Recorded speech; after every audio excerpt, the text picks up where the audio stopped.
In 1945, an American Army doctor opened a German prisoner's medical file and found something that no military handbook had prepared him for. The boy sitting on the examination table was 18 years old. He weighed less than a 12-year-old, and the scars on his hands were not from bullets or shrapnel.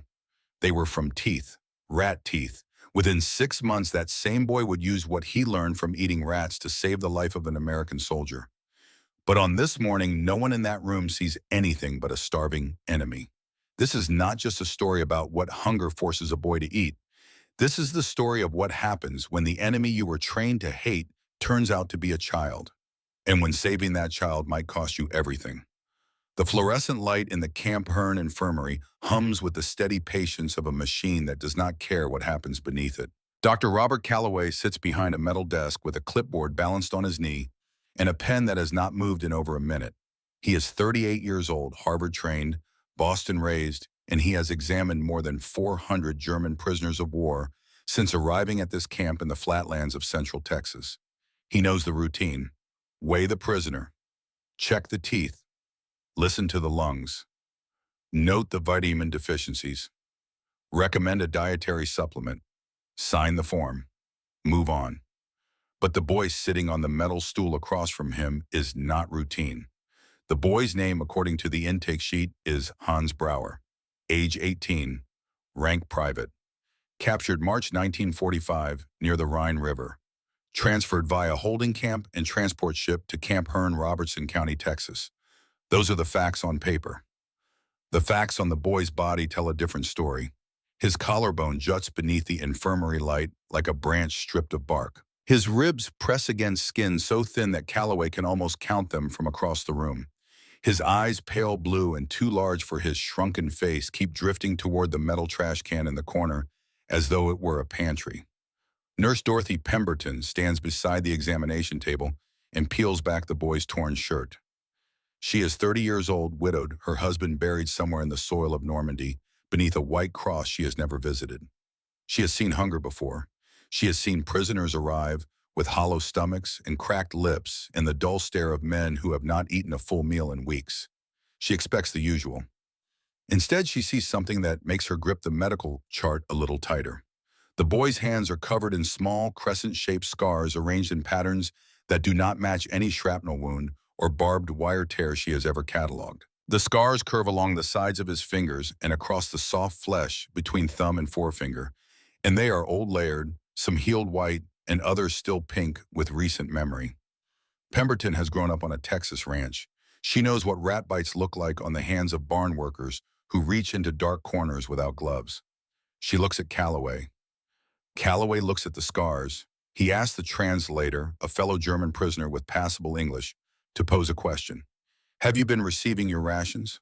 Have you been sick? Have you eaten anything that was not issued by the camp? The boy looks at the floorboards, then at the trash can, then at the open window where the sound of other prisoners murmuring in the yard drifts in on the humid Texas air. For a long moment he says nothing. The ceiling fan turns overhead. The guard near the door, a young private named James Whitfield, who has never seen a battlefield and carries the quiet shame of that fact in every step, shifts his weight and waits. Then Hans speaks. His voice is so low the translator leans forward and asks him to repeat it. Hans repeats it. The translator's frown deepens. He turns to Calloway and delivers the sentence in careful English. The boy says he survived by catching rats and eating them, sometimes cooked over a small fire, sometimes not cooked at all. Whitfield lets out a short sound through his nose, something between a laugh and a gag. Pemberton looks away, her jaw tight. Calloway does not react. He leans forward in his chair and studies the boy's hands as though reading a manuscript written in scar tissue. Then he picks up his pen and begins to write something in the margin of the medical file. Not a diagnosis, not a standard clinical note. Something else entirely. 50 years from now, that sentence will cross the Atlantic inside a brown paper package and arrive at the kitchen table of an old man in Germany, and it will make him weep. But that is a story for later. For now, we must go back. Back across the ocean, back across the months, back to a small town in the Rhineland, where church bells still rang on Sundays and the smell of bread still drifted from the bakery on the corner. Back to the moment before the war swallowed Hans Brauer whole. The town has no name worth remembering because 1,000 towns like it dotted the German countryside in 1943, each one slowly dimming as the war drained it of men, food, and hope. Hans Brauer is 16 years old. He is not remarkable. He is not brave or brilliant or destined for greatness. He is a boy who likes to read books about animals, who sketches birds in the margins of his school notebooks, and who eats his mother's Kartoffelpuffer on Friday evenings at a kitchen table that seats three. His father, Friedrich, is a carpenter. Broad hands, quiet voice, a man who measures twice and speaks once. In the summer of 1943, Friedrich receives orders to report for military service. He is 47 years old, too old for the front lines by any reasonable standard, but the war has moved past reasonable standards. On his last evening at home, Elsa Brauer frites Kartoffelpuffer in a cast-iron skillet that has belonged to her mother. The smell fills the small kitchen, potatoes sizzling in lard, the edges crisping golden, the hiss of oil meeting batter. Friedrich sits at the table with a glass of beer. He does not drink, his eyes fixed on his son, as though he is trying to memorize the shape of the boy's face. They eat in near silence. The radio plays something classical between announcements about victories that no longer sound convincing. After dinner, Friedrich reaches into his coat pocket and produces a folding knife. It is a Solingen knife, the kind made in the Steel City 30 kilometers to the north. Wooden handle, dark grain, a blade that holds its edge through years of use. He places it in Hans's palm and closes the boy's fingers around it. "I hope you never need to use it for anything except sharpening pencils," Friedrich says. Then he puts on his coat and walks to the station, and Hans stands in the doorway holding the knife and listening to his mother's breathing in the room behind him, and he does not cry because he believes his father will come back.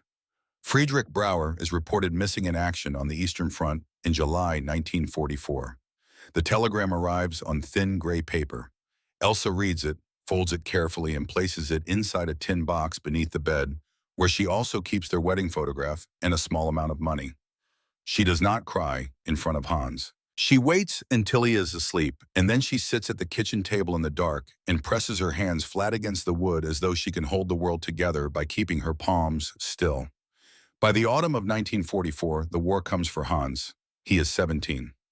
The Volkssturm draft notice arrives printed on paper so cheap it tears at the folds, ordering all males between 16 and 60 to report for military service. Hans puts on a uniform that hangs loose on his frame because the factories no longer have enough fabric to make them fit properly. His boots are second-hand scuffed at the toes, a full size too large. His steel helmet feels heavier than he expected. His mother stands at the door with wet hands because she was washing dishes when he came downstairs, and she does not embrace him because she knows that if she holds on, she will not let go. Hans carries three things in his pack: the Solingen knife, a family photograph, and half a loaf of bread his mother pressed into the bag when he was not looking. On the platform at the station, he sees other boys, 16, 17, one who looks no older than 15. They board the train together, and the smell of coal smoke and fear fills the compartment as the whistle screams and the town disappears behind them. Training lasts 3 weeks instead of 3 months. The sergeants are tired men who have seen too much and expect too little from this latest batch of children dressed as soldiers. Hans learns to load a rifle, dig a trench march in formation, and pretend that the slogans painted on the barracks walls still mean something. The food is already poor. Thin soup with no identifiable protein. Coffee brewed from roasted chicory root. Bread that crumbles between his fingers because it is stretched with sawdust and ground acorns. But it is still food, still 3 meals a day, still more than what is coming. It is during the march westward toward the advancing Allied forces that Hans meets Karl Vogt. Karl is 52 years old, gray-haired, thin-shouldered, wearing spectacles, held together with wire, because the frames broke months ago, and no one makes replacement frames anymore. Karl is not a soldier.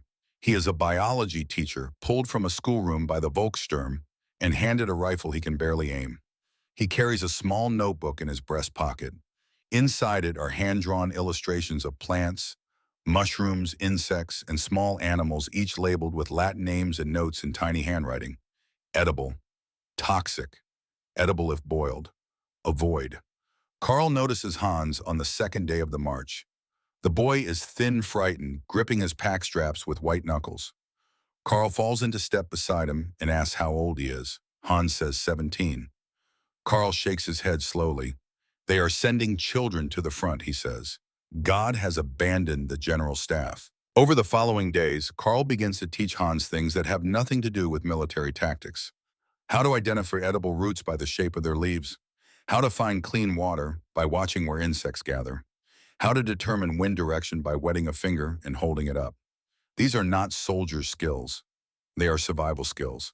Carl says it plainly one evening as they share a small fire and a portion of bread that would not satisfy a sparrow. The war will end, he tells Hans. The question is not who wins. The question is who is still alive when it does. But Karl Vogt does not know it yet. The lessons he is about to teach this boy in the ruins of the Rhineland will one day save the life of an American soldier in Texas, and they will cost Karl his own. The front collapses in pieces like a wall, losing its bricks one by one until there is nothing left but dust and air. Hans's unit retreats, then scatters, then ceases to exist as a coherent fighting force. Officers vanish in the night. Supply trucks stop coming. Orders arrive that contradict the orders from the day before. Hold this position. Retreat to this village. Hold again. The village no longer exists. Hans experiences his first battle on a cold morning when the fog lies so thick over the fields that he cannot see beyond the edge of his trench. Artillery begins, the ground shakes, dirt and splinters fill the air. He fires his rifle without aiming because his hands are shaking too hard to hold the barrel steady. When the noise stops, the boy beside him is lying face down in the mud, eyes open, his ration bag spilling its contents into a puddle. Hans stares at the ration bag. He stares at the dead boy. Then he reaches down and takes the bag because hunger is already louder than guilt. The days that follow dissolve into a blur of retreating, hiding, and searching for food. First they share crusts of bread, then they dig roots from frozen ground. Then they kill a thin farm cat found wandering through a bombed village and cook it over a fire made from broken furniture. Then even the cats are gone. One night in early 1945, Hans Karl and a young soldier named Ernst take shelter in the remains of a barn. The roof is half gone. The wind cuts through the broken boards with a sound like tearing cloth. Their stomachs have moved past the hollow stage into something deeper, a grinding ache that sits behind the ribs and does not stop. Ernst says he would trade his rifle for a potato. No one laughs because it is not a joke. Then Karl hears something, a small sound, tiny feet on dry ground, quick and purposeful. He reaches for his torch and aims the thin beam toward the corner where hay and rubble have gathered. Two small eyes shine back.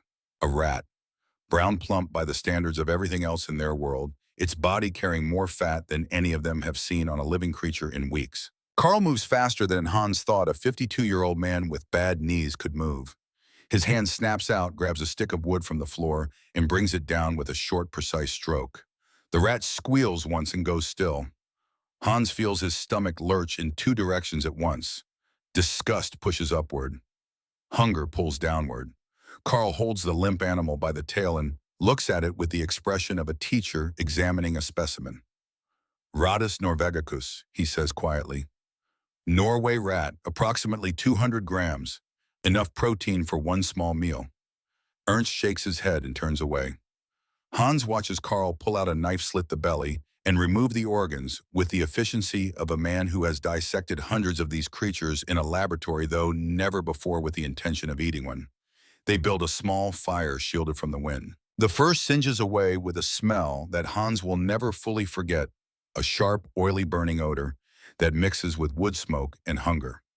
Karl rotates the small carcass over the flame and explains as he works. Discard the organs, cook the meat thoroughly. The flesh along the back and thighs is safest. Avoid any animal that moves slowly or has cloudy eyes, that means disease. 3 soldiers share the rat. Each portion is smaller than a thumb. The taste is strong, earthy, dense with a bitterness that coats the tongue. Ernst vomits his portion almost immediately. Hans closes his eyes, clenches his jaw, and swallows. His throat tries to reject it. His stomach overrides the objection.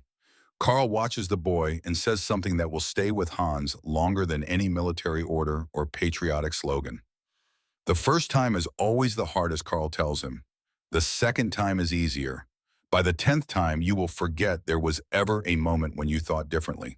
And then Karl explains why he knows how to do this. Not because he is a hardened soldier, because he is a biology teacher.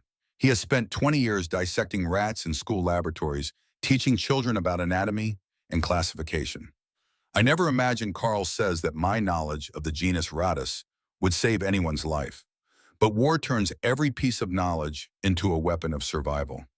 That night, Hans lies awake in the cold and feels something shift inside him. The wall between what is food and what is not food has cracked. He does not know that in the weeks ahead, the crag will become a door, and he will walk through it again and again until the door no longer feels like a door at all, but simply the way forward. What follows is a period Hans will later describe only in fragments. Weeks of hunting, hiding, retreating. He learns to track rats by their droppings. He learns to set simple traps with sticks and crumbs. The Solingen knife, the gift his father gave him, with the hope that it would only sharpen pencils, becomes his primary tool. He uses it to skin and prepare the small bodies that keep him breathing. Every time he opens the blade, he thinks of Friedrich's hands closing his fingers around the wooden handle in that warm kitchen. He wonders what his father would say. He decides his father would say nothing. His father would understand. One night, Hans catches 2 rats. Carl has gone to find water. Ernst is sleeping. Hans sits alone with 2 small carcasses and a hunger that has become its own kind of voice, louder than conscience, louder than shame. He eats both. When Carl returns, Hans tells him he only caught 1. Carl looks at the boy's mouth, sees the faint smear of blood at the corner of his lips that Hans has not wiped away, and says nothing. The silence between them stretches through the night and into the morning. And Hans carries the weight of that silence like a stone in his chest, because he has stolen food from the man who taught him how to find it. Carl never mentions it. Not that night, not ever. And Hans will understand only years later that Carl's silence was not ignorance. It was forgiveness delivered without words, because Carl knew that shame was proof that the boy was still human, and naming the shame aloud might have broken what was left. Hans will carry the guilt of that night for the rest of his life. But it is not the worst thing hunger will make him do. That comes later on a transport ship in the middle of the Atlantic, when even the memory of guilt begins to fade. The surrender happens on a gray morning in March 1945, near a bombed bridge over the Rhine. Ernst was killed 2 days earlier by a mortar shell that landed 3 meters from where he slept. Hans and Carl had no time to bury him. They walked away carrying nothing but their packs and the knowledge that the boy who could not keep down rat meat would never eat anything again. When the American tanks appear at the end of the road, their engines humming with a confidence that the German machines lost months ago, Carl looks at Hans and speaks with the calm of a man who has made peace with mathematics. Put down your weapon. Raise your hands. Look them in the eyes. Do not run. Hans raises his hands. His arms tremble, not from fear alone, but from a weakness that has settled into the muscles over months of insufficient food. American soldiers approach with rifles leveled, shouting commands in a language Hans does not understand. Carl translates in a steady voice. They kneel, hands behind heads. The cold mud soaks through the knees of their trousers. While being searched, Hans smells something from the pocket of an American soldier standing close enough to touch. Chocolate. The scent of a Hershey bar, sweet, dark, impossibly rich. A smell that belongs to a different planet from the one Hans has been living on. His eyes sting, not because he has been captured, because the smell of chocolate reminds him that somewhere in the world people are still eating things that taste of sugar and comfort, and the quiet certainty that tomorrow will bring more. The transport ship crosses the Atlantic in April 1945. Hans and Carl are separated below deck. Carl with the older prisoners in a lower compartment, Hans with the younger men above. It is the first time Hans has been without Carl since the march. The absence feels physical, like a missing limb that still aches. The ship's hold is tight with hammocks and bunks stacked close, the air heavy with sweat, sea salt, and the slow accumulation of unwashed bodies. Rations aboard are better than the front. Bread, thicker soup, occasional canned meat. But Hans's stomach has shrunk so severely that eating a full portion causes pain. Food sits in front of him, and his body refuses it. The cruelest paradox of starvation is that when food finally arrives, the body no longer remembers how to accept it. At night, rats run along the pipes above the bunks. Most prisoners shout or swat at them. Hans lies still. He watches a rat cross the edge of his blanket, its small eyes catching the dim light, and he feels something that frightens him more than any artillery barrage. He feels recognition, familiarity, a kinship with the creature that he knows is wrong but cannot stop. He wonders whether he has been permanently changed, whether he will ever see a rat and think only of vermin the way normal people do, instead of thinking of calories and survival and the taste of flesh cooked over a small fire in a ruined barn. One night he falls asleep with breadcrumbs in his hand hidden there for later. A rat bites his finger to reach the crumbs. Hans wakes from the pain, but does not cry out. He watches the rat scurry away with its prize and then looks at the crescent-shaped wound on his finger, the blood welling dark in the dim light. He has become too weak to protect himself from the very animal he once hunted. The wound will heal into one of the scars that Dr. Calloway will later examine under the fluorescent lights of a Texas infirmary, puzzling over marks that do not match any weapon in any war he has studied. But what Hans does not know, lying in that bunk with rat blood on his fingers, is that the same rats that bit him have also bitten the old teacher in the compartment below. And Karl Voigt's body, unlike Hans's young blood, will not recover. The ship docks at an American port, and the prisoners are loaded onto trains and then buses that carry them deeper into a country none of them have ever seen. Hans presses his face to the window and watches the landscape change from coastal cities to open plains, from green hills to flat expanses of dry grass and red dirt that stretch to the horizon without interruption. The sky is enormous, wider than any sky he has known in Germany, so vast it makes him feel like a small mark on a large page. Camp Hearn appears in the Texas flatlands, like a small, ordered city dropped onto the prairie. Barbed wire fences, guard towers, but inside the perimeter, neat wooden barracks, a baseball diamond, a small chapel, and a mess hall from which the smell of cooking drifts across the compound. Hans steps off the bus into heat unlike anything he has experienced. Texas heat in May, wet and heavy, pressing against the skin like a warm hand. The air smells of dry grass cattle from the surrounding ranches and the red dust that coats everything. He stands in the yard, dust clinging to his broken boots, and breathes in. Something is cooking in the mess hall. Something involving fat and salt and smoke. Bacon, American bacon. The smell hits him with a force that no weapon has ever matched.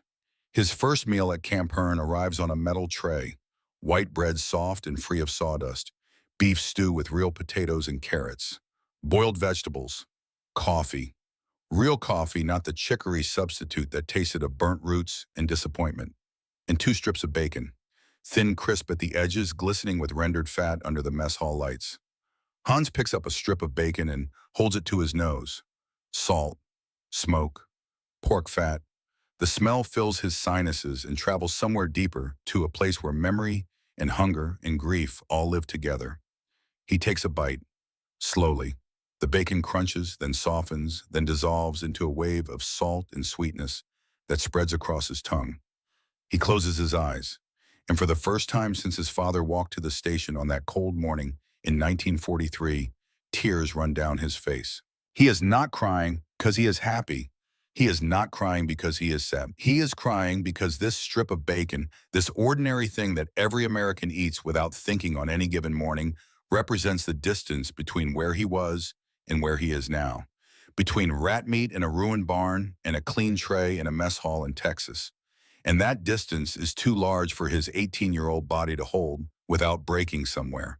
If you know what it means to taste something that reminds you of home, you understand what Hans is feeling right now. Stay with us. This story is only beginning. At the entrance to the mess hall, a man stands watching the new prisoners eat.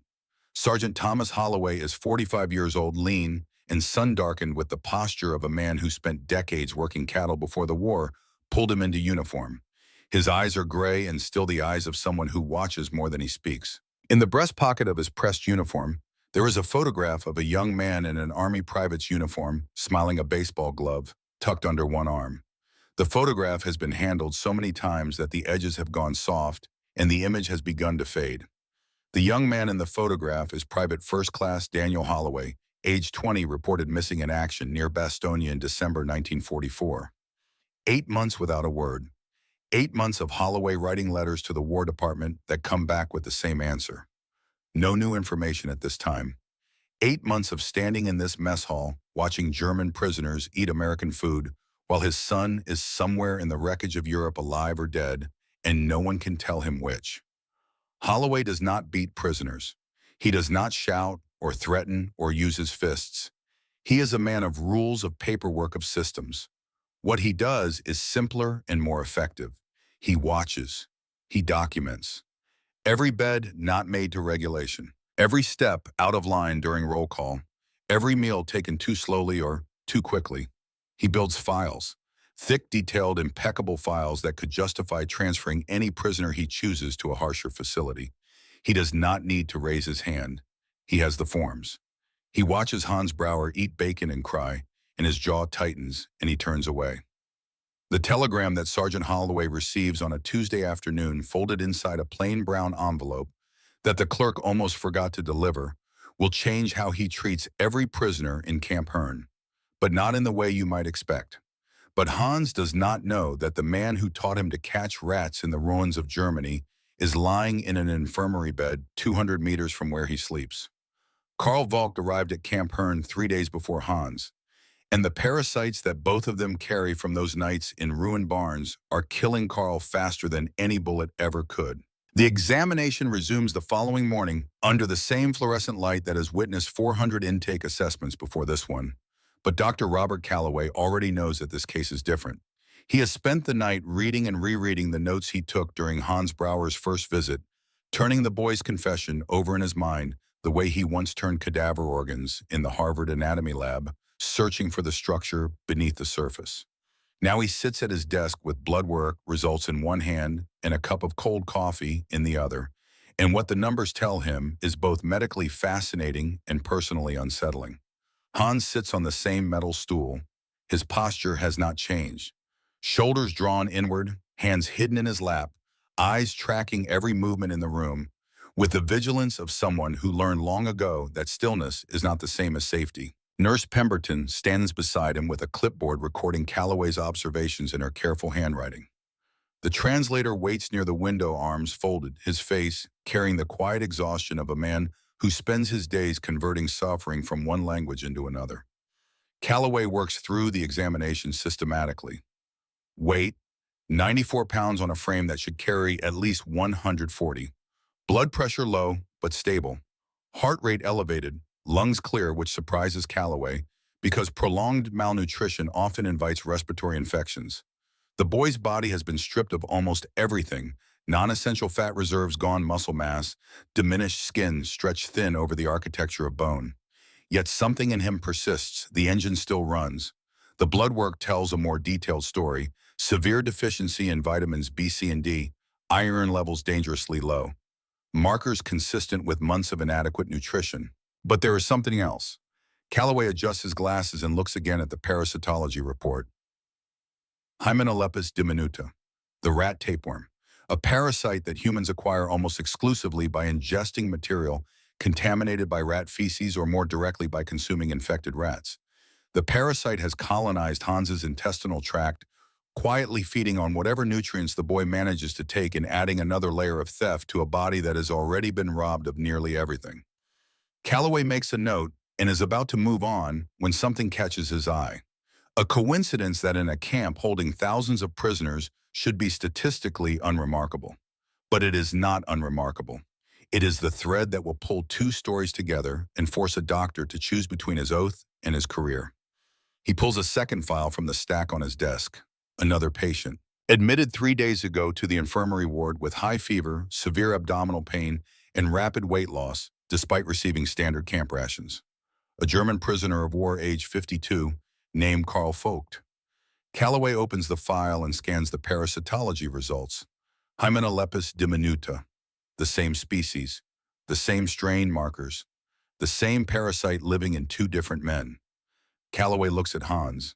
He speaks through the translator, keeping his voice level. Was there anyone else who ate rats with you? Anyone who shared the same food, the same conditions, for an extended period? Hans's face changes for the first time since he entered the examination room. The mask of guarded stillness cracks, and what comes through is not shame or fear, but something raw and immediate. He says a name, Karl Vogt, and then he asks a question that Calloway does not expect. Is he here? Calloway pauses. Medical protocol says he should not disclose information about one patient to another. Military protocol says he should not facilitate contact between prisoners outside of approved channels. But something in the boy's voice, something urgent and deeply human, pushes against the edges of protocol. Calloway looks at Pemberton. Pemberton looks back at him with an expression that says she already knows what he is going to do, and she will not stop him. Yes, Calloway says, Karl Vogt is here. He is in the infirmary. He is very sick. Hans stands up from the stool so quickly that the guard near the door reaches for his belt. Calloway raises a hand to signal that there is no threat. The boy is not trying to escape. He is trying to reach the only person left in the world who knows what he has survived. That evening, after the compound has settled into its nighttime rhythm of murmured conversations and distant radio music, Calloway does something that could earn him a formal reprimand. He escorts Hans Brauer under guard to the infirmary ward, where Karl Vogt lies in a narrow bed beneath a window that looks out onto the dark Texas prairie. The room smells of disinfectant sweat and the particular stillness that gathers around bodies that are losing their fight. A ceiling fan turns slowly overhead, pushing warm air in circles that accomplish nothing. Karl lies on his back with his eyes closed. His skin has taken on the yellowish tint of a liver under strain.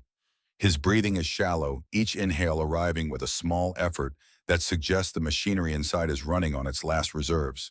The notebook, his beloved notebook of Latin names and hand-drawn specimens, sits on the bedside table next to a glass of water he has not touched. Hans stands at the foot of the bed. He has not seen Karl since they were separated on the transport ship, weeks that feel like years. The man before him is smaller than he remembers, shrunken further by fever and the parasites that have been consuming him from within for far longer than anyone realized. Karl's body, older and less resilient than Hans's, has carried the burden of their shared survival diet without the regenerative advantage of youth. Karl opens his eyes. For several seconds, he does not seem to recognize the boy standing before him. Then his gaze sharpens, and a smile forms on his cracked lips. It is a small smile, barely enough to shift the muscles of his face, but it carries more warmth than any expression Hans has seen since leaving home. My young student Karl says in German, "You survived." Hans steps closer. His throat is tight and his hands are trembling at his sides. He nods because he does not trust his voice to carry words without breaking. Karl gestures weakly for Hans to sit. There is a chair beside the bed, a simple wooden chair that Pemberton placed there earlier in the day for exactly this purpose. Hans sits. Karl reaches out and takes the boy's hand, his fingers thin and hot with fever, and holds it with a grip that is surprisingly firm for a man so diminished. They speak in German while Calloway stands near the doorway, understanding nothing of the words but everything of the tone. Karl asks about the crossing, about the camp, about whether the food is better here. Hans answers in short sentences, each one delivered carefully, as though he is rationing language the way he once rationed bread.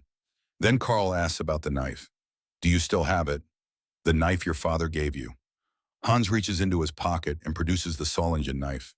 The blade is thinner than it was when Friedrich Brauer pressed it into his son's hand on that cold evening in the Rhineland. The wooden handle has darkened with use, stained by substances that Hans does not like to think about. He places it in Karl's palm. Karl turns it over slowly, studying it with the same careful attention he once gave to botanical specimens. Then he hands it back. "You used it to survive," Karl says. "Your father would understand." Something breaks open inside Hans in that quiet room. He lowers his head and speaks rapidly, words tumbling out in a rush that even the distant Calloway can sense, carries the weight of a long-held confession. Hans tells Karl about the night with the 2 rats. The night he ate both and lied about it. The night he stole food from the man who had saved his life. Karl is silent for a moment. The ceiling fan turns. Somewhere outside, a guard's boots crunch on gravel. "I know," Karl says. "I saw the blood on your mouth, and I forgave you that same night, because if I had been your age, I would have done the same." Hans looks up. His eyes are wet. Karl squeezes his hand and continues speaking, his voice growing quieter as the effort of conversation drains what little energy he has left. "Before the war," he says, "I spent 20 years teaching children how to classify living things. I wanted them to love science. Instead, I taught boys like you how to eat rats to stay alive.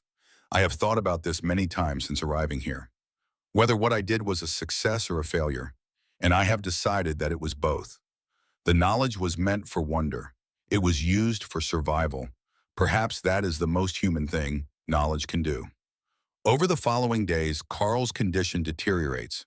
The parasites have done extensive damage to his intestinal lining, compounded by years of malnutrition that left his immune system unable to mount an adequate defense. Calloway administers anti-parasitic medication IV fluids and careful nutritional support, but Carl's organs are failing in a cascade that modern medicine at a prisoner of war camp in rural Texas is not equipped to reverse. Calloway knows this. He writes his notes with the precision of a scientist and the heaviness of a man who understands that documentation is sometimes all you can offer. On Carl's last night, Hans sits beside the bed again. Calloway has arranged it without being asked, bending the rules for the second time, because some things matter more than paperwork. Carl is lucid in the way that dying people sometimes become. In their final hours, a brief clearing of the foyer, a last window of coherence before the glass goes dark. He looks at Hans and speaks slowly. Du hast überlebt. Das ist genug. You survived. That is enough. Then he closes his eyes and his breathing slows, and the intervals between each breath grow longer until the intervals become the only sound in the room. Carl Vogt dies at 3:17 in the morning Texas time, with the hand of his young student wrapped around his thin fingers, and the notebook of Latin names sitting untouched on the bedside table. Hans walks out of the infirmary into the Texas night. The sky above Camp Hearn is enormous and filled with more stars than he has ever seen, a dome of light so vast and indifferent that it makes his grief feel simultaneously infinite and impossibly small. He stands on the wooden steps and cries for the first time since his mother watched him leave for the station. Not quietly, not with restraint. He cries with the full, uncontrolled force of an 18-year-old boy who has lost the last person in the world who understood what he had been through. Inside the infirmary, Calloway sits at his desk and writes Carl Vogt's cause of death in careful clinical language. Complications from prolonged malnutrition and parasitic infection sustained during active service. He does not write that Carl ate rats.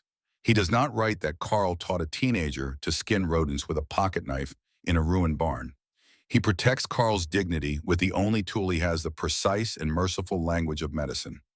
Then he opens the letter from his wife Margaret that arrived earlier that day, the letter he has been avoiding.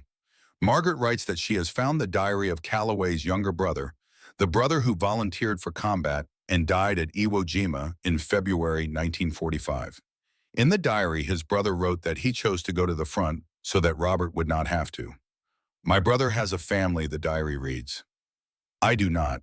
The arithmetic is simple. Calloway folds the letter and places it in his desk drawer next to Hans Brauer's medical file. 2 documents. One about a boy who survived by eating rats. One about a brother who died so that Calloway could live. 2 debts that no amount of medicine will ever settle. Pemberton enters the office, sees Calloway sitting alone in the lamplight, and without a word places a cup of fresh coffee on his desk. Then she leaves. Some kindnesses do not require language. But there is another document on Calloway's desk tonight, a report filed that morning by Sergeant Holloway, a report that uses Hans Brauer's medical condition as ammunition. And Calloway has exactly 30 days to decide what to do about it. If you have ever lost a teacher, a mentor, someone who changed how you see the world, you carry Carl Vogt in your own way. Share this story with someone who would understand. And stay with us, because what happens next at Camp Hearn will challenge everything you believe about enemies and mercy. While Hans grieves for Carl Vogt, Sergeant Thomas Holloway sits in his office on the other side of the compound, dealing with a piece of paper that is about to rearrange the architecture of his hatred. The telegram arrives on a Tuesday afternoon, delivered by a clerk who does not understand the magnitude of what he is carrying. It is not a death notification. It is an update from the War Department forwarded through the International Red Cross regarding the status of Private First Class Daniel Holloway, previously reported missing in action near Bastogne, Belgium, December 1944. The telegram states that military intelligence has confirmed a group of American soldiers captured near Bastogne were transferred to Soviet custody when the German lines collapsed in early 1945. Daniel Holloway is believed to be among them. His current status is unknown. Further information is pending coordination with Soviet authorities. Holloway reads the telegram 3 times. The first time his hands are steady. The second time they begin to shake. The third time the words blur because his eyes have filled with something he has not permitted them to produce in 8 months. His son is not confirmed dead. His son may be alive. but his son may be alive inside a Soviet prisoner of war camp, and Holloway knows enough about those camps to understand that alive is a word with many possible meanings, some of them worse than dead. He presses his thumb and forefinger against his eyelids and forces the moisture back. Not here. Not now. He spends the following days searching for information with the focused intensity of a man building a fence in a windstorm, one post at a time. He interviews German prisoners, asking through translators whether any of them have knowledge of American soldiers captured near the Ardennes. Most know nothing. One does. Werner Stolz is 35, a former German officer of middle rank, captured in the spring of 1945. He is cooperative, educated, and precise in his recollections. When Holloway sits across from him in the interrogation room and asks about American prisoners near Bastogne, Stolz nods slowly and describes a scene from the case of the front's collapse. He saw a group of American soldiers, perhaps 15 or 20, held in a requisitioned church near a village whose name he cannot remember. They were under German guard for approximately 2 days before Soviet forces arrived from the east. The Americans were then transferred to Soviet custody along with several German prisoners. Stolz pauses and adds a detail that he seems to consider important. One of the American soldiers was wounded, a shoulder injury. A German medic, also a prisoner by that point, bandaged the wound before the transfer. The American was very young, perhaps 19 or 20, and he kept repeating something in English. Stolz did not understand it at the time, but a translator later told him the words. "Tell my father in Texas I am alive." Holloway sits perfectly still. The room has no sound except the hum of the overhead light and the faint rhythm of his own breathing. Tell my father in Texas. Daniel is from Texas. Daniel is 20 years old. Daniel was near Bastogne. He stands up without thanking. Stolz walks out of the interrogation room, crosses the yard in the full heat of the Texas sun, enters his office, and closes the door. He takes the photograph of Daniel from his breast pocket, the photograph with the soft edges and the fading smile, and lays it flat on his desk. Then he puts his face in his hands and weeps. Not from sadness, from hope. And hope in the circumstances is more painful than grief because it means that his son might be suffering right now, at this very moment in a camp somewhere in the Soviet zone, hungry and frightened, and waiting for someone to come. When the tears stop, Holloway looks out his office window toward the German barracks. And for the first time in 8 months, the faces he sees are not the faces of enemies. They are the faces of sons, someone's sons. Boys who were pulled from classrooms and kitchens and workshops and sent to die in fields they could not find on a map, just as Daniel was. The realization does not erase his anger. It complicates it. And complicated anger is harder to sustain than simple hatred. It is in this state of fractured certainty that Holloway learns about Hans Brauer. A guard mentions the boy who ate rats.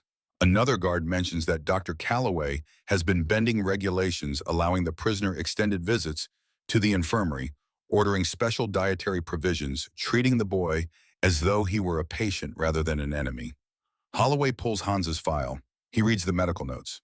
He reads about the parasites, the scar patterns, the rat confession, and he sees an opportunity, not for cruelty, for order. Holloway writes a formal report to the camp command. His argument is methodical and grounded in legitimate concern. Prisoner Hans Brauer carries Hymenopus diminuta, a parasitic organism transmissible through contaminated food handling. Prisoner Karl Vogt, infected with the same parasite, has already died. Continued housing of Brauer in the general population poses a potential public health risk to both prisoners and American personnel. Holloway recommends immediate medical isolation and consideration for transfer to a facility with superior quarantine capabilities. The report is not fabricated. The medical facts are real, but Holloway has inflated the risk, framing a treatable condition as a containment emergency. It is the work of a man who has learned that the most effective weapon in any institution is not force, but paperwork. Calloway receives a copy of the report and recognizes it for what it is. He writes a counter-report with the same clinical precision, citing Hans's treatment regimen, the declining parasite load and follow-up tests, and the absence of any secondary transmission within the camp.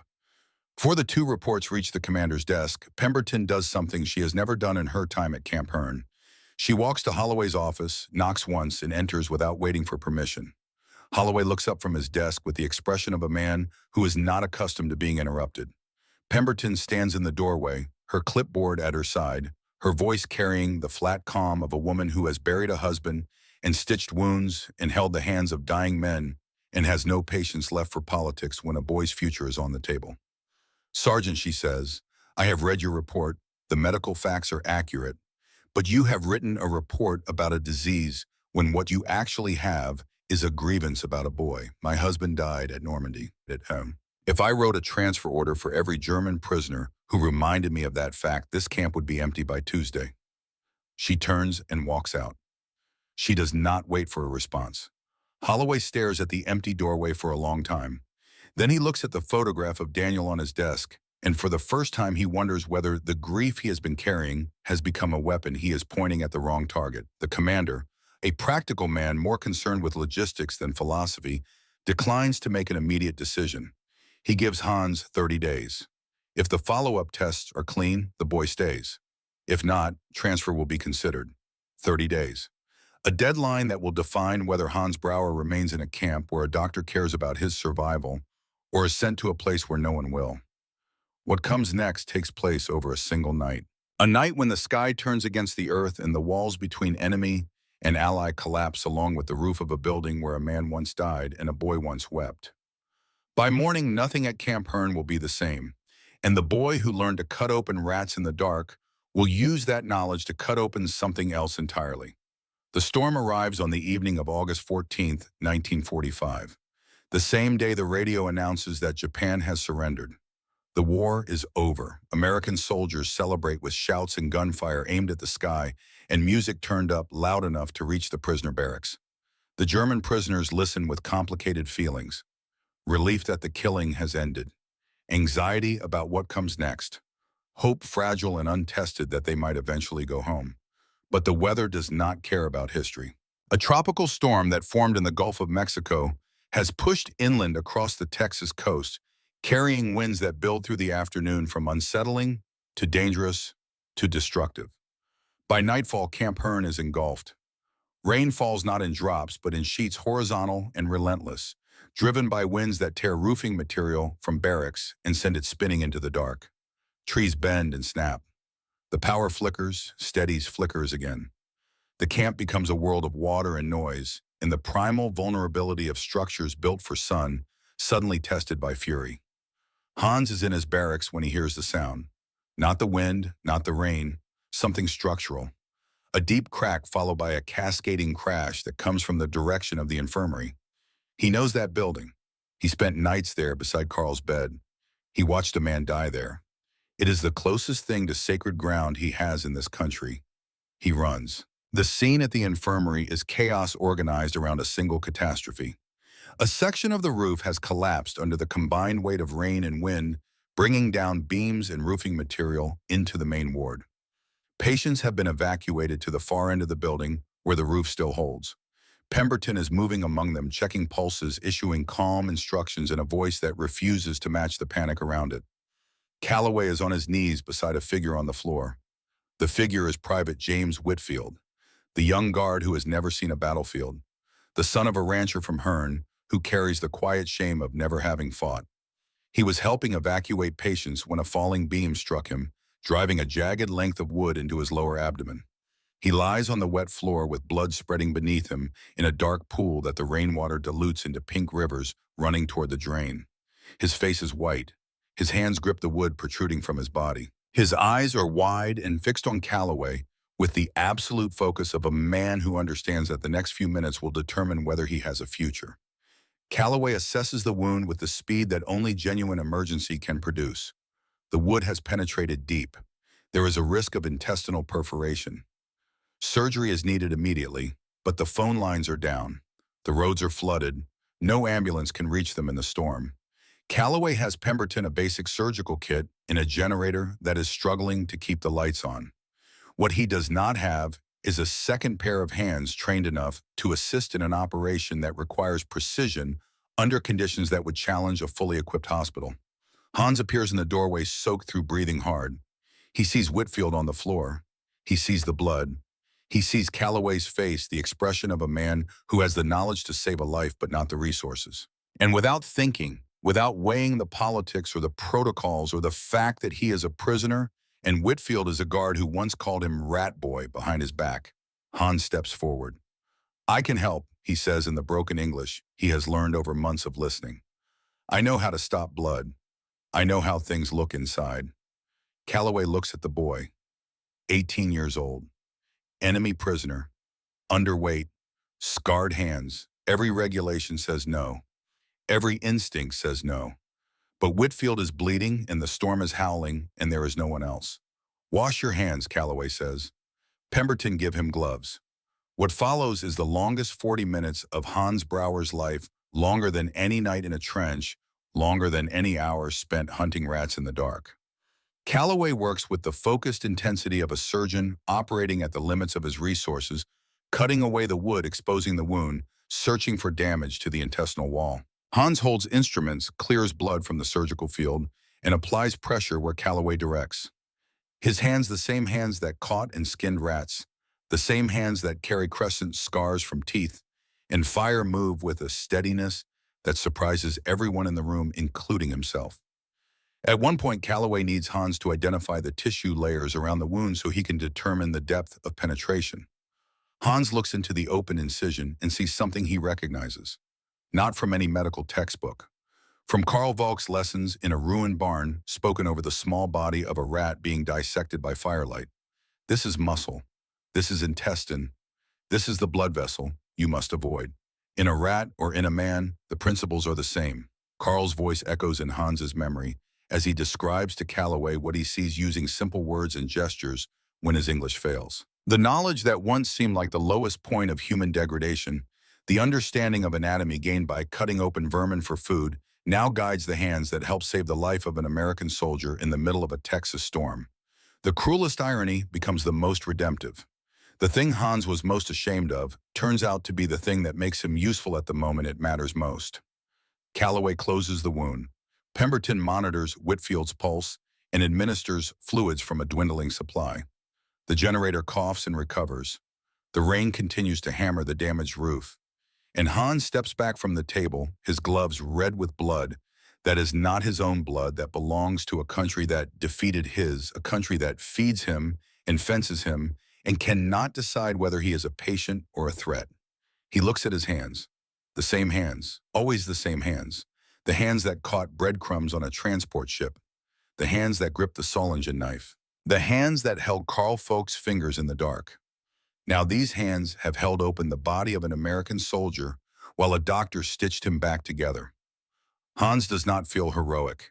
He feels the continuity of a single pair of hands that have done terrible things and tender things and everything in between, because survival does not sort its methods into categories of noble and shameful.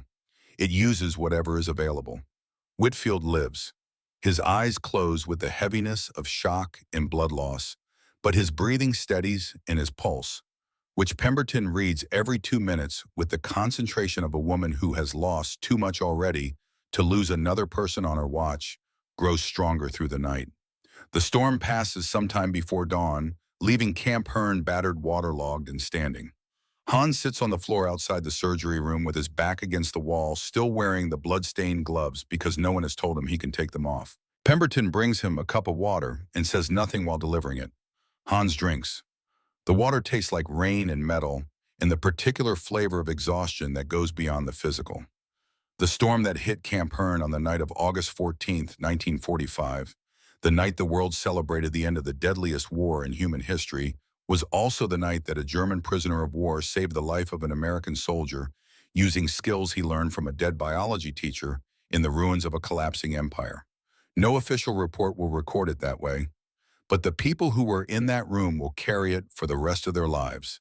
And in his office across the compound, Sergeant Thomas Holloway, who has spent 3 months building a case to transfer Hans Brauer to a harsher facility, sits behind a desk covered in rain-damaged paperwork and stares at the wall. Because the boy he wanted to punish is the reason his favorite guard is still breathing. And Holloway does not yet know what to do with the fact.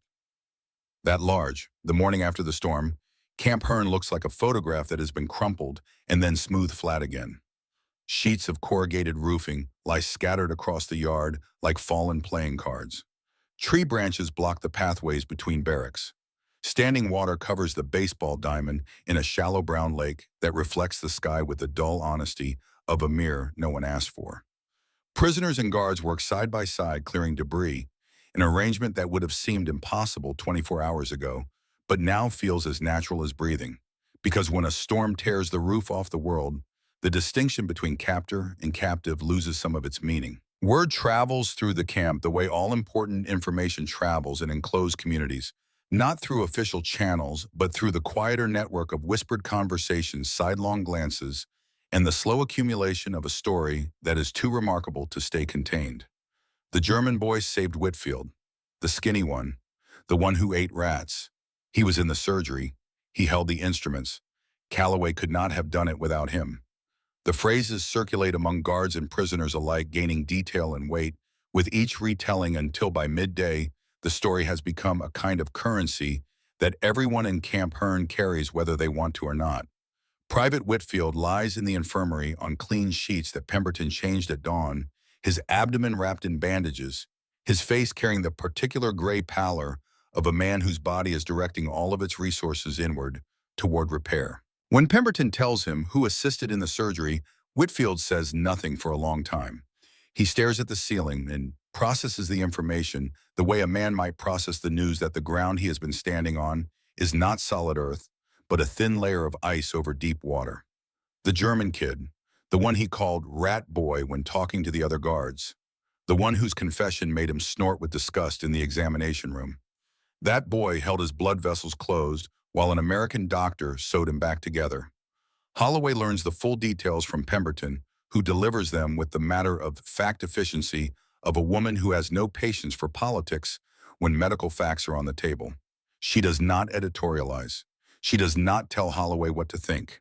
She simply states that Dr. Calloway performed emergency surgery on Private Whitfield with the assistance of prisoner Hans Brauer, whose knowledge of field anatomy proved essential under the circumstances. Then she returns to her patients and leaves Holloway standing in the hallway with a face that looks as though someone has rearranged the furniture in a room he thought he knew by heart. Holloway does not go to Hans immediately.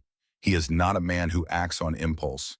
He is a man who builds fences one post at a time, who files paperwork in alphabetical order, who has spent 45 years on this earth believing that discipline and structure are the only reliable tools for navigating a world that constantly threatens to dissolve into chaos.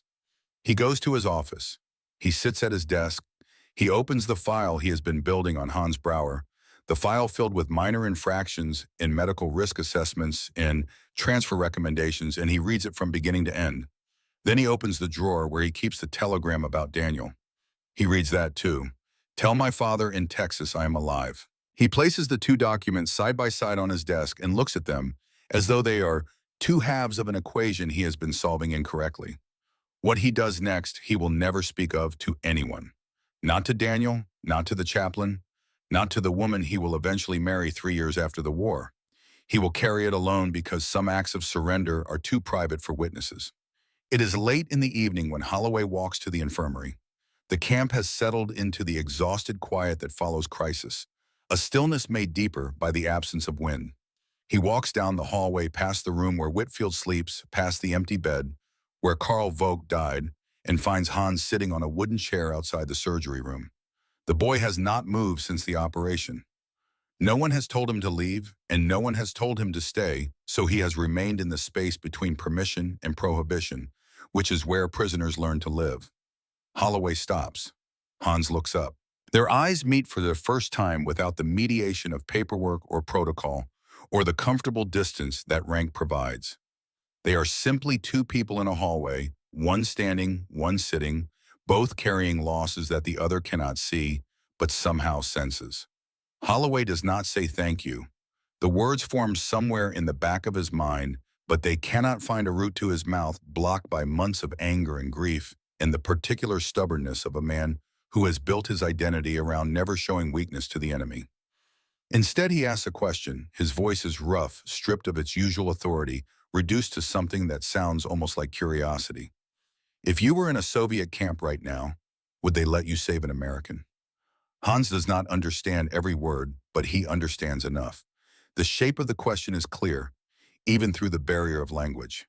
He shakes his head slowly.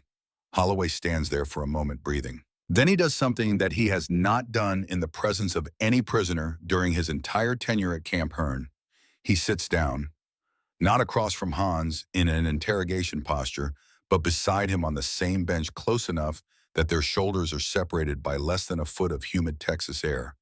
He reaches into his breast pocket and takes out the photograph of Daniel.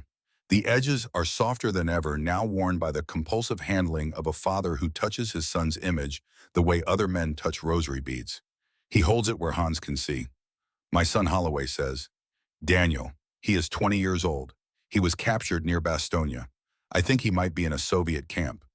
I have been trying to find him for 8 months. Hans looks at the photograph, a young American in uniform smiling, holding a baseball glove. The smile is open and unguarded, the smile of someone who has not yet learned what the world is capable of taking. Hans has seen that smile before. Not on this particular face, but on the faces of the boys he trained with.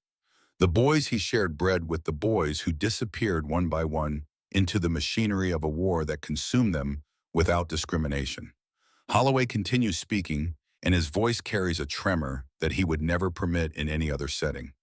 I spent 3 months trying to get you transferred to the hardest facility I could find, because you are the enemy, because my son is missing, because of people who wore the same uniform you did. He pauses. The fluorescent light hums above them. Somewhere in the camp, a door closes. But my son might be sitting in a camp right now, hungry, scared, hoping that someone on the other side shows him the same mercy I refuse to show you.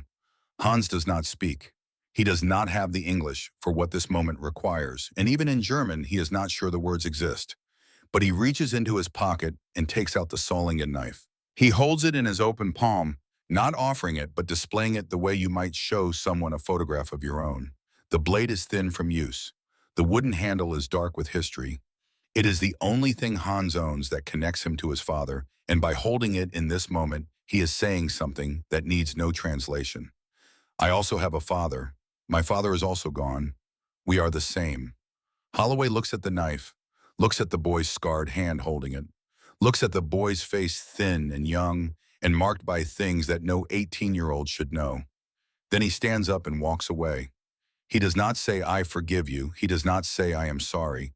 He walks down the hallway with the photograph in his pocket and the weight of realization pressing against his chest like a stone he will carry for the rest of his life.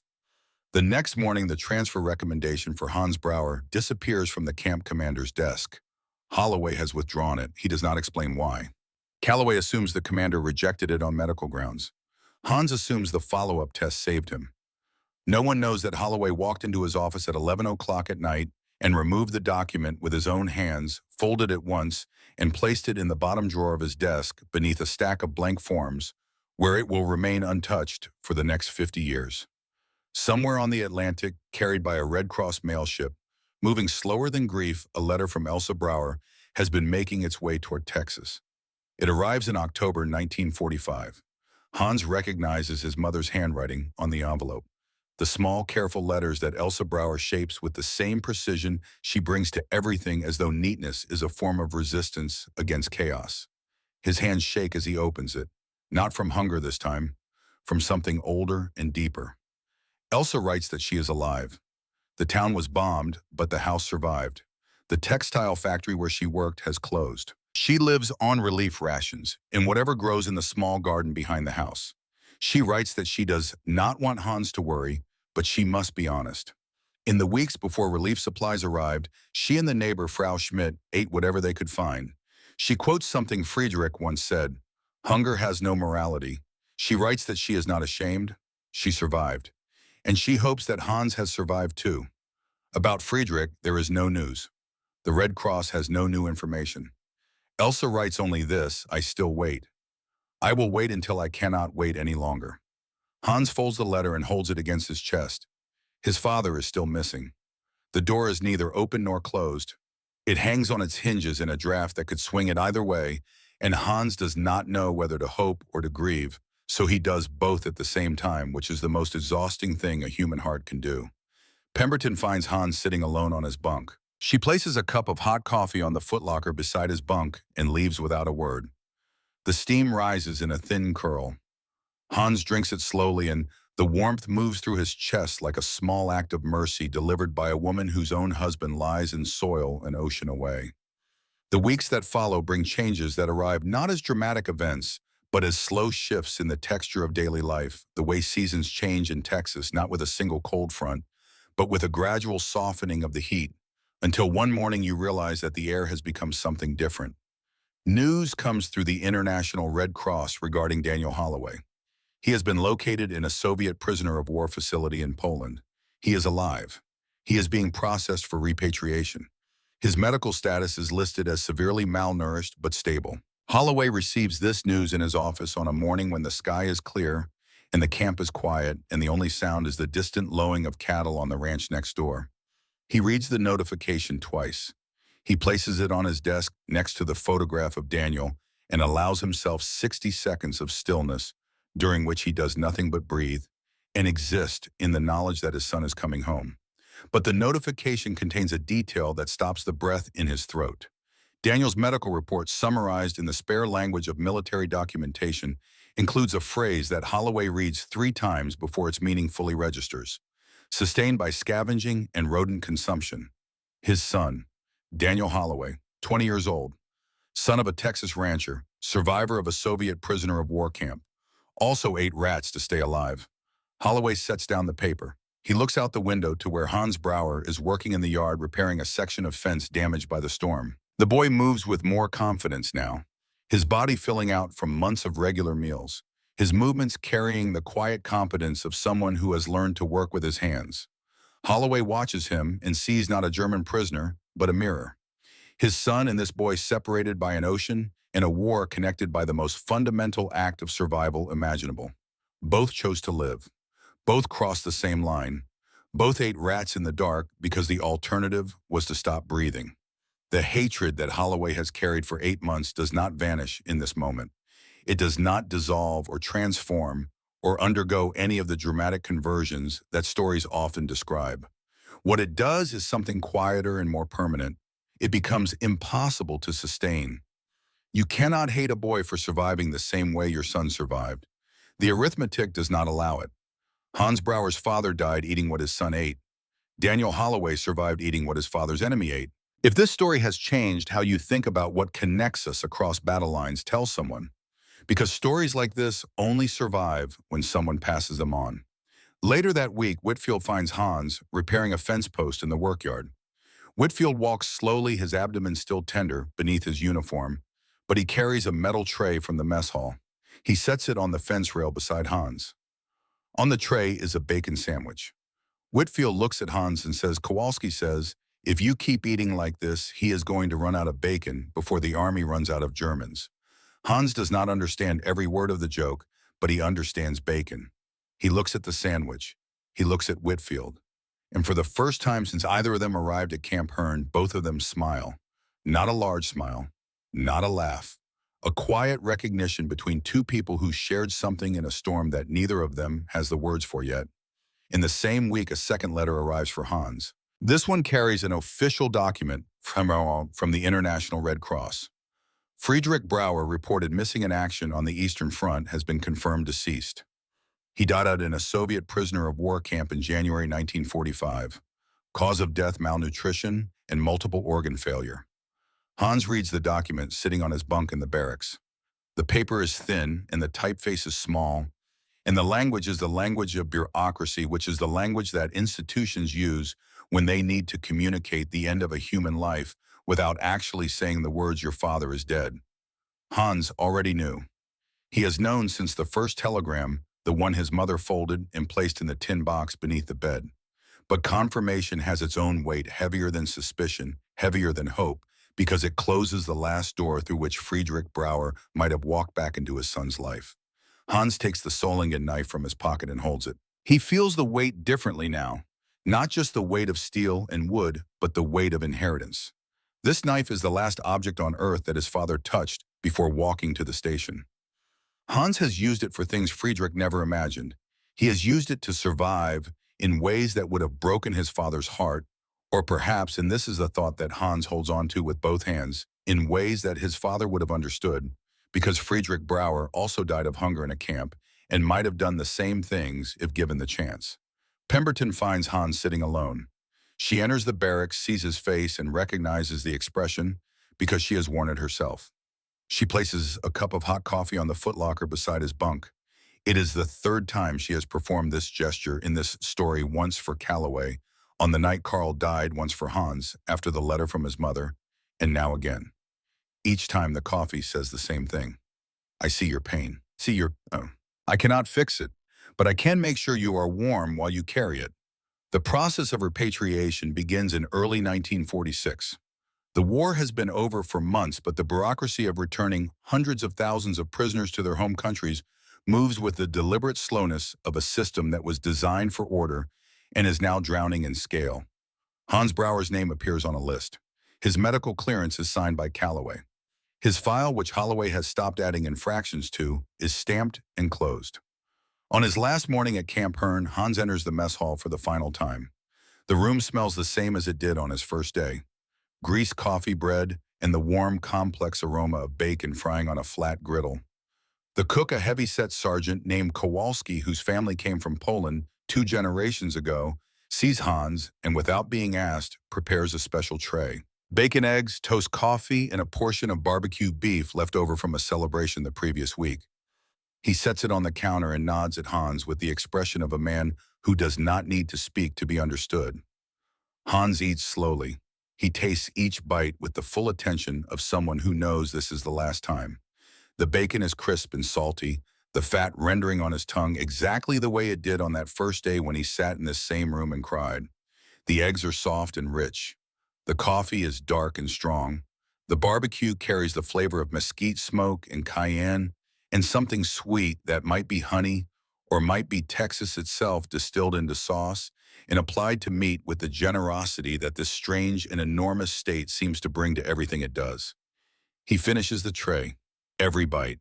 He wipes his mouth with a napkin, and the gesture carries an echo of all the times he wiped blood from his lips in ruined barns, in dark holes, using the back of his hand, because napkins did not exist in that world. Same motion, different universe. Calloway performs the final examination in the infirmary that afternoon. The numbers have changed. Hans has gained 26 pounds. His blood work shows vitamin levels approaching normal range. The parasites are gone. His heart rate is steady. His lungs are clear. On paper, the boy is recovering. Calloway writes the clinical summary with the same careful hand he uses for everything, but when he reaches the final line, he pauses. He looks at the medical file still open on his desk. At the sentence he wrote in the margin months ago, he considers erasing it. Medical files are official documents. Personal opinions do not belong in margins. But Calloway does not erase it. Instead, he makes a copy, one for the file, one for himself. That copy will sit in his desk drawer for the next 49 years, waiting to cross the ocean one final time. You will go home, Calloway says. You will eat real food. You will grow old. And one day someone will ask you about the war, when they do tell them the truth. Not to shock them, but because the truth is the only thing that survives. Hans wants to say something. He wants to thank this man for Carl, for the nights in the infirmary, for the surgery, for the coffee, for the sentence written in the margin of his file that he has never been allowed to see.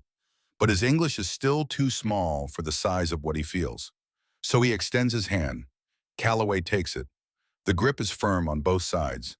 The hand of a Boston doctor holds the hand of a German prisoner, the hand that caught rats, the hand that saved Whitfield, the hand with crescent scars that will never fully fade. They shake once and release, and the handshake says everything that language cannot. At the gate, Whitfield is waiting. He stands straight, his uniform pressed, his abdomen still tender, beneath the fabric but healing well.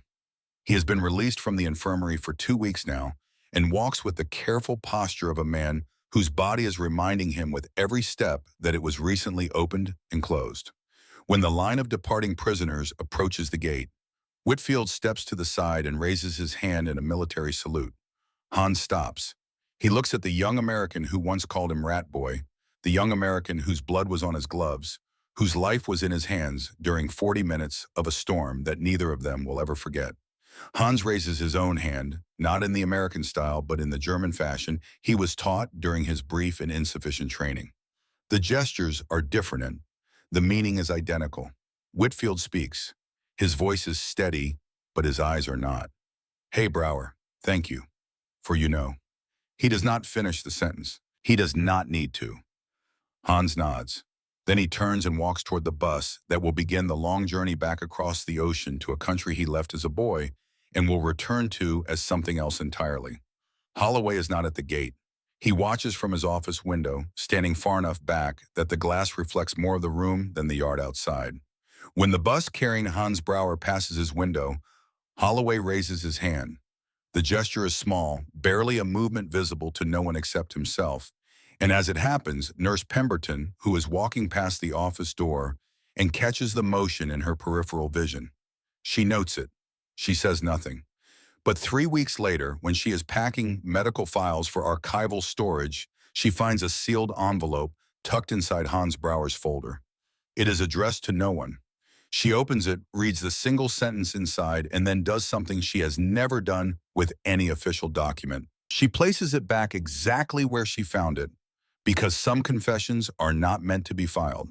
They are meant to wait. The years that follow move at the pace that years move when wars end and the world attempts to reassemble itself from the pieces. Hans Brower returns to his town in the Rhineland. The church still stands. The bakery on the corner has reopened. His mother Elsa waits at the door of their house, thinner than he remembers, her hair gone gray at the temples, but alive and standing and real. He holds her for a long time in the doorway, and neither of them speaks because the distance between who he was when he left and who he is now is too vast for any homecoming phrase to bridge. He places the Solingen knife on the kitchen table. He will never use it again. Not because he is ashamed of what it did, but because it has done enough. It has carried him from his father's hand through the darkest months of his life and back to the kitchen where it started. Its work is finished. Hans becomes a carpenter like his father. He works with his hands, the scarred hands, building furniture and repairing houses in a town that is slowly rebuilding itself. He marries a woman named Ingrid in 1949. They have 2 children. He does not speak about the war. He does not speak about rats. But at every meal he eats everything on his plate, and his children learn early that wasting food in the Brower house is not permitted. When they ask why, he says only that food is not to be taken for granted. The explanation is insufficient, but they accept it because children accept the rules of their parents the way they accept gravity as conditions of the world that do not require justification. In Boston, Robert Calloway leaves the Army and opens a private medical practice. He treats patients for 40 years with the meticulous care of a man who learned in a Texas infirmary that medicine is not just the science of healing bodies, but the art of protecting dignity. He keeps a copy of Hans Brower's medical file in the bottom drawer of his desk, next to the diary of his brother, who died at Iwo Jima. 2 documents that represent debts he cannot repay and lessons he cannot unlearn. When his daughter Lucy asks about the war, he tells her about the weather in Texas and the quality of the coffee and the way the sky looked at night. He does not tell her about the boy who ate rats, not until much later. In Waco, Thomas Holloway retires from the Army and returns to ranching.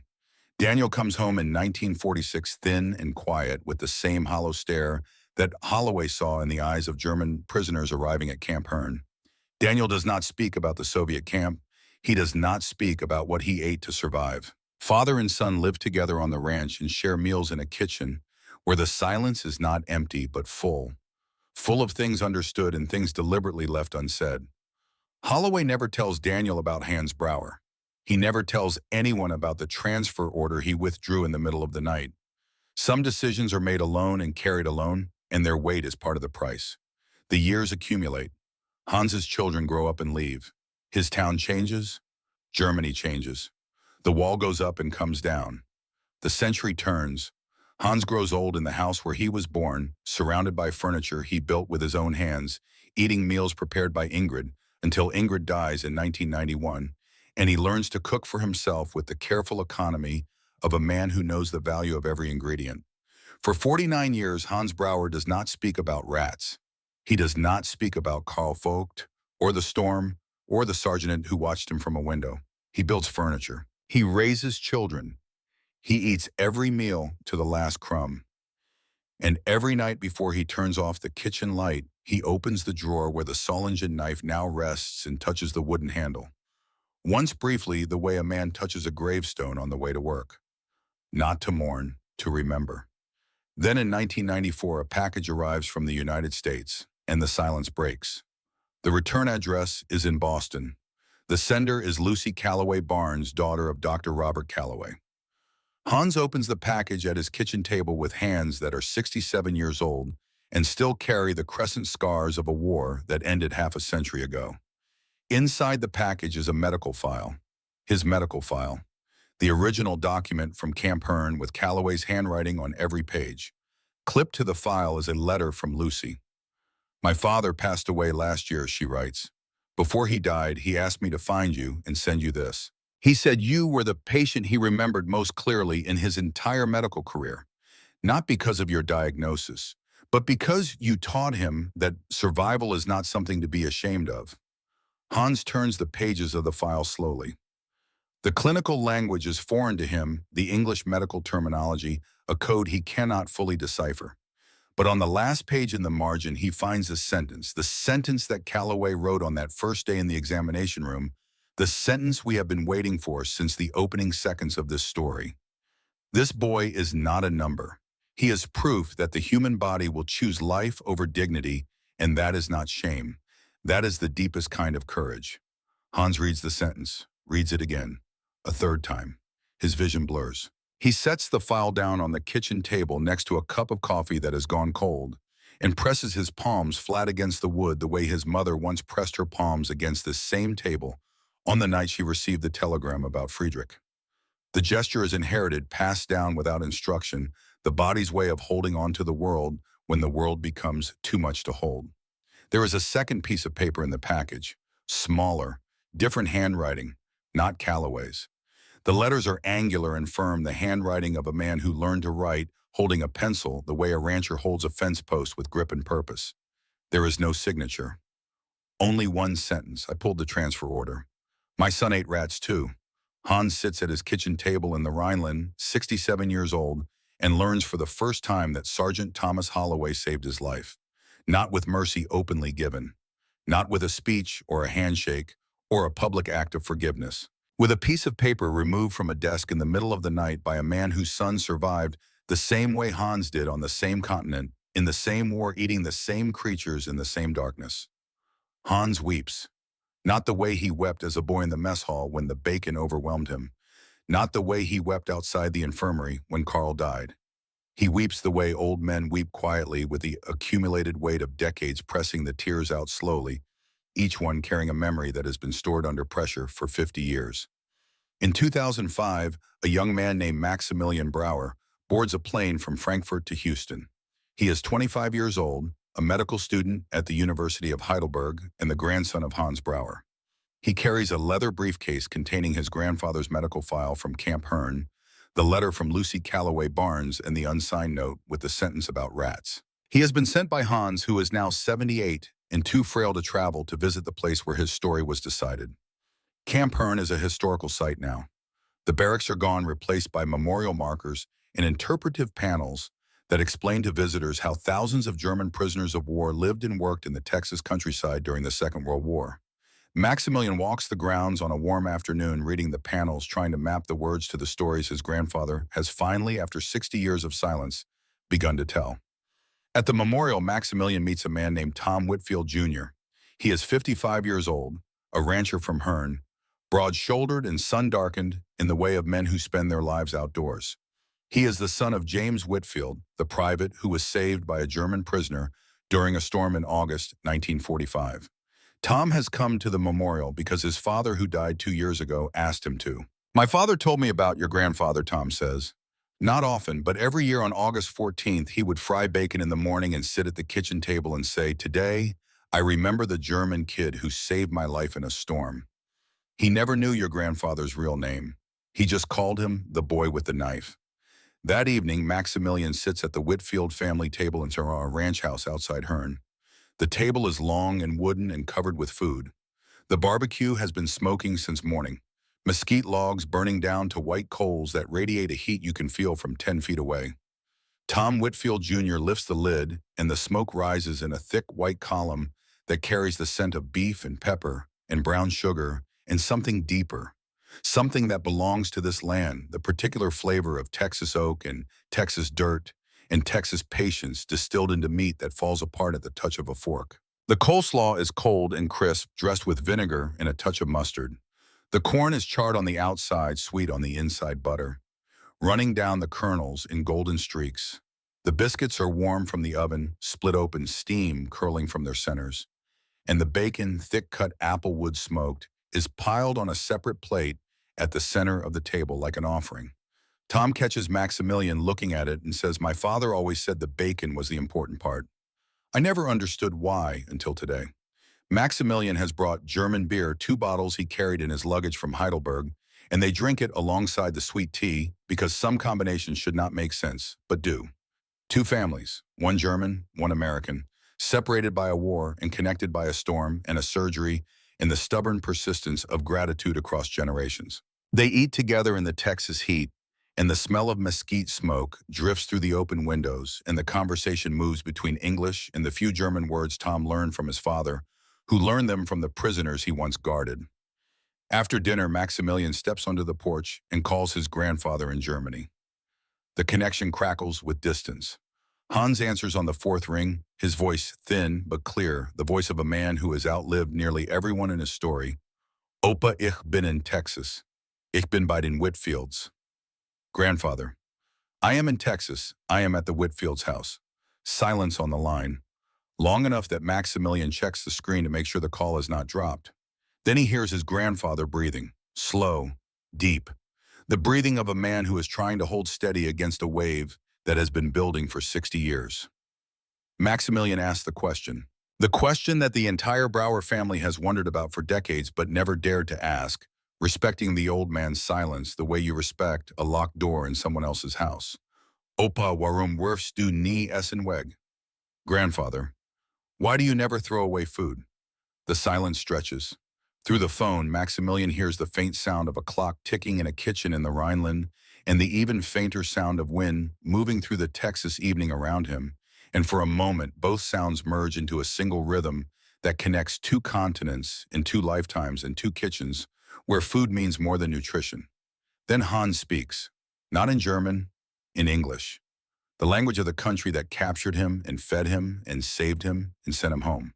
The language he learned in a mess hall, in an infirmary, in a hallway where a sergeant showed him a photograph of a missing son. He speaks in English because some truths can only be said in the language of the place where they were learned, because every meal is a gift someone gave me when I deserved nothing. The call ends.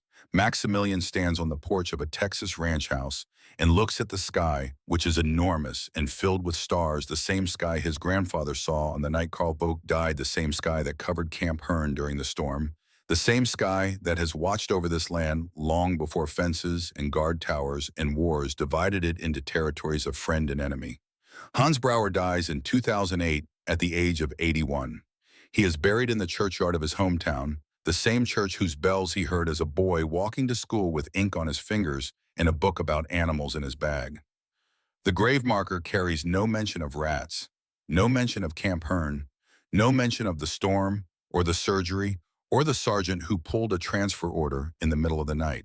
It says only Hans Brower, husband, father, grandfather, survivor. The Solingen knife, the knife Friedrich Brower gave his son on a cold evening in 1943, with the hope that it would only ever sharpen pencils, sits in a glass case in Maximilian Brower's office at a hospital in Heidelberg. It is displayed alongside his medical degree and a framed photograph of an old man holding a cup of coffee at a kitchen table in the Rhineland. Patients sometimes ask about the knife, and Maximilian tells them it belonged to his grandfather and that it is the only surgical instrument in that office that was never designed to heal. And yet it did. It's a domain.